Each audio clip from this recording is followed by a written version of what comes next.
We are now talking about winning attention and monetizing in the age of platforms. I don't have to tell you, of course, that you're competing with social platforms not only for attention, but also for advertising dollars. So we are now talking about Socius.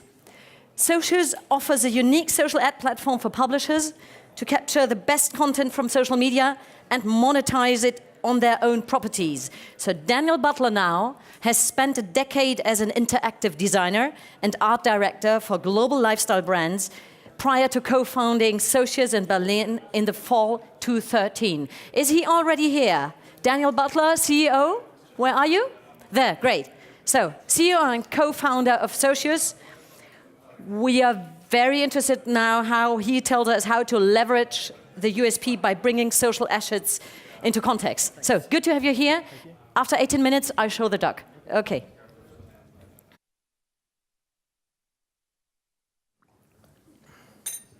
Hello, hello. Okay. Good morning, everyone. I'm Daniel. I'm the CEO and founder of Socius, the next social native ad platform.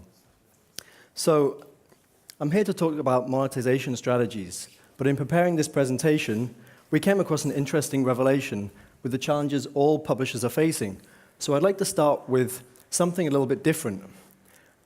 I'd like to start by telling a story of a crumbling industry successfully reinventing itself against all odds. I'm going to begin with the story of the electric car. We have to go back nearly 200 years to 1828. Because in 1828, this guy, a Hungarian engineer and Benedictine priest, he successfully built the first ever model electric car in Hungary, in Budapest. It took some time, but by 1884, the first electric car for passengers appeared on the streets of London, and just 5 years later on the streets in Germany. And by the early 1910s, over 33,000 electric cars were registered in the US alone, and the future looked brighter than ever. There were competing technologies, of course. I don't need to tell you that the combustion engine was invented here in Germany by Otto Benson Diesel, but they weren't all that great, at least not at first. And then something unexpected happened.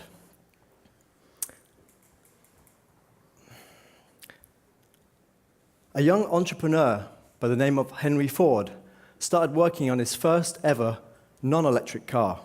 And this, believe it or not, was the garage in Detroit where he started to build it. The Ford Motor Company was unbeatable.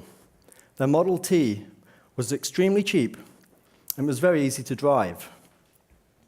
And then in 1913, Ford introduced the moving assembly belts into his plants, which enabled a huge increase in production. And interestingly, it was the same year that the number of electric cars peaked in the States, and it was all downhill from there. By 1918, half of all cars in America were Model Ts. And Ford had completely eliminated the electric car from the market through fast innovation and through efficiency. And this industry boomed for nearly a century, until something unexpected happened. A new company appeared on the stage. Tesla has been built on ideas over 200 years old, but with 21st century innovation. The first Tesla was beautiful, and it was meticulously crafted, and it was an outstanding success. So how did Tesla reinvent this supposedly dead industry? And what can digital publishers learn from this story? The analogy here is eerily precise. The roots of the publishing industry go much further back to 1450, when Johannes Gutenberg printed the first German poem in Mainz. Just 5 years later, Gutenberg printed the first Bible in as many as 180 copies, and an industry was born. And over the last century, newspapers and magazines have, of course, become part of the daily lives of hundreds of millions across the planet. Extremely capable competitors also appeared, like the TV and the radio, but it seemed like nothing could bring this golden era to an end. Publishers have even adapted pretty successfully to new digital formats. But then something unexpected happened. An American startup appeared on the stage and completely rewrote the rules of the publishing industry. It's interesting there, a Mark Zuckerberg production. That's how it was labeled in 2004. So Facebook seems to be unbeatable. Their product is incredibly effective, and it's growing at a breakneck speed. And what's more, it's a paradise for advertisers. Suddenly, advertisers could set up and run complex marketing campaigns effortlessly, without needing a middleman, and they could target consumers with laser precision. Oops. Sorry. And the result of that is that suddenly publishers start to look completely obsolete from an advertising perspective. Aside from this quote, 70% of all new ad dollars will go to digital, and 80% of those will go to Facebook and Google. So these innovators, Larry Page and Sergey Brin of Google and the Zuck of Facebook, they're the Henry Fords of our age. Their companies are huge, fast, effective, and they've already eaten your advertising dollars. Oops, sorry. So publishers have tried many ways to regain market share, and I'm just going to take a quick look at 4 of them. Number 1, bring the content in front of the platform's audience. And this seems like the most obvious first step, and publishers have indeed built up large followings on social. But the problem is now you've got to pay Facebook to reach them, because the days of organic search have long gone. Twitter is even worse. The half-life of a tweet is incredibly low. And Instagram, although it's a bit better at 20% organic reach, you can't drive traffic from an Instagram post, at least not yet. So this strategy, it won't make you a Tesla. Number 2, you've tried working with the platforms. And who wouldn't consider this an option? Because Facebook Instant Articles and Google AMP Pages, they're snappy and they're convenient. But what publishers are doing is giving up a large portion of their website traffic in exchange for the network's cut of advertising revenue.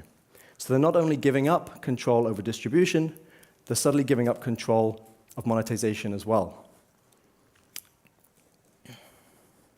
Number 3, Programmatic. This is another tool designed to help save publishers' bottom line. But there are challenges. Firstly, it's not great quality. And secondly, it's designed to drive traffic off of the publisher's site.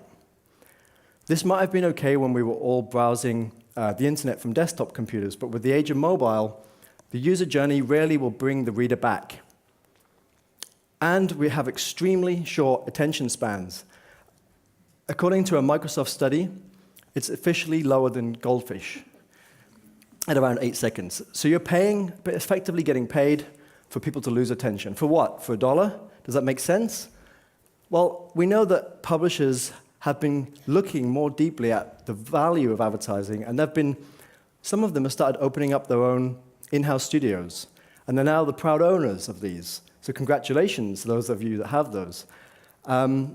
And that these campaigns, they're great. They're a journalistic feat.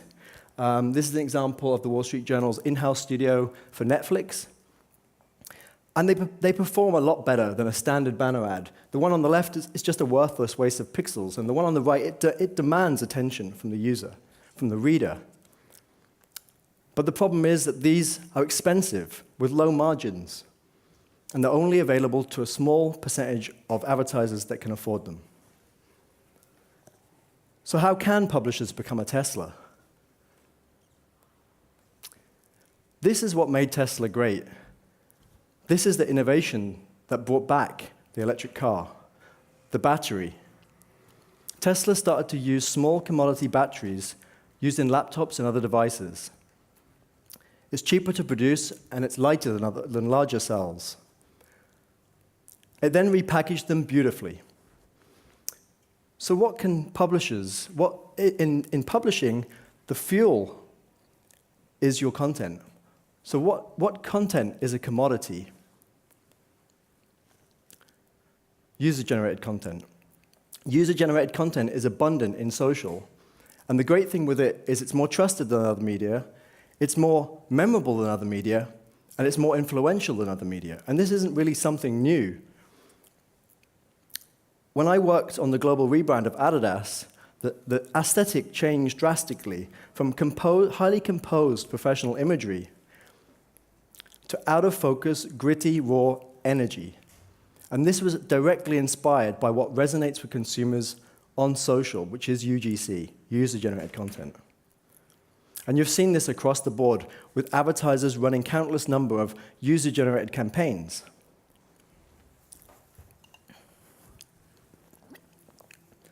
Here's an example of a campaign we ran with Beck's Beer here in Germany, and the brief was simple. They wanted to raise awareness and extend their sponsorship of Germany's largest rock festival out of the tents and to a global online audience. And they did that by tapping into content shared by fans in real time. And this changes the typical advertising model from a broadcasting model to a participatory and personal one. And it gets results. The Audi social hub of this year's Berlinale generated on average 14 page views for users that tapped, and they spent 4.5 minutes browsing. Over 2.6 million posts were presented on behalf of Audi during the festival. So how can UGC, repackaged and reimagined, look for publishers? This is a challenge my company, Socius, is working on. So here's the first social native ad unit. It combines and fuses together paid, owned, and earned media in an engaging, beautiful ad. Brands pay hundreds of thousands of dollars to be visible on social, and publishers are now in a unique position to present this content in context on their own properties, making this content truly native. And it's native that scales. And it's not driving traffic off your site, because every click, the user can interact as if on social, and that drives more page views and more time on the publisher's site. Here's an example for the Stampen Media Group with the Gothenburg Post, and they're using a widget to enhance their home and interior section with content shared around social by their editors, contributors, and journalists. It's not an ad yet, but at any point, their commercial team can turn it into campaign mode and start to run native ad campaigns for example, IKEA. So in this example, it would be curating content from the hashtags which are related to the advertiser's campaign. It's IKEA at mine on the left. And on the right, you see content from the brand's own social feeds, where they're investing heavily, but get rarely seen. And this is all combined, and it still enhances the pages of GP.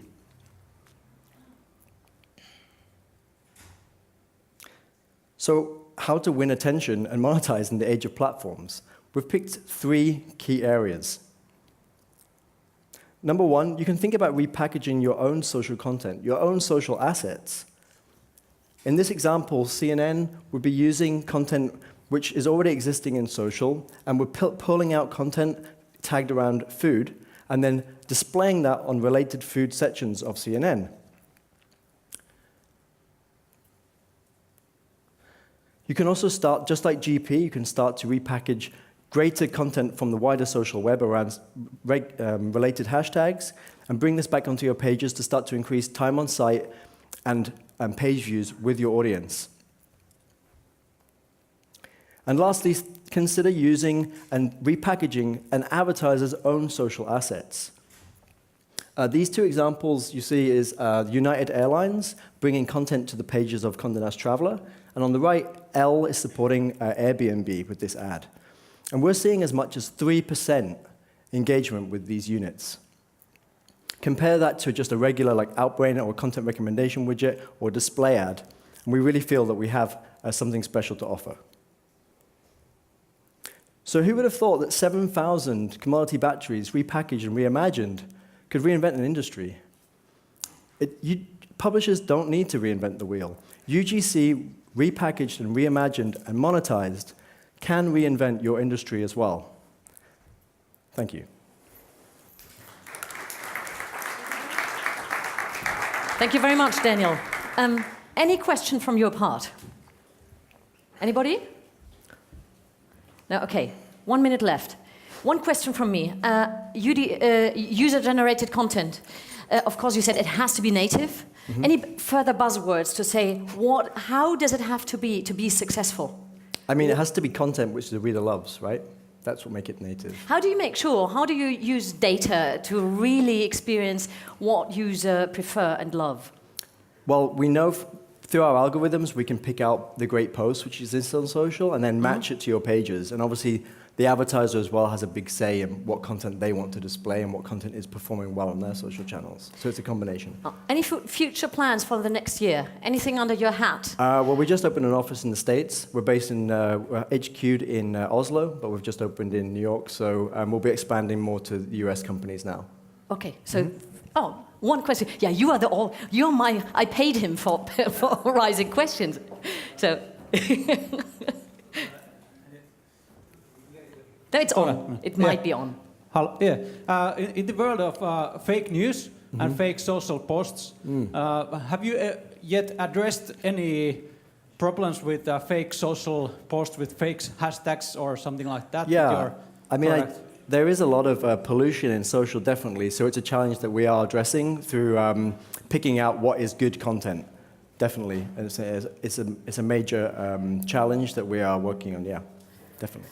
We surely come back to that subject for sure during the day. Thank you very much. Thank you.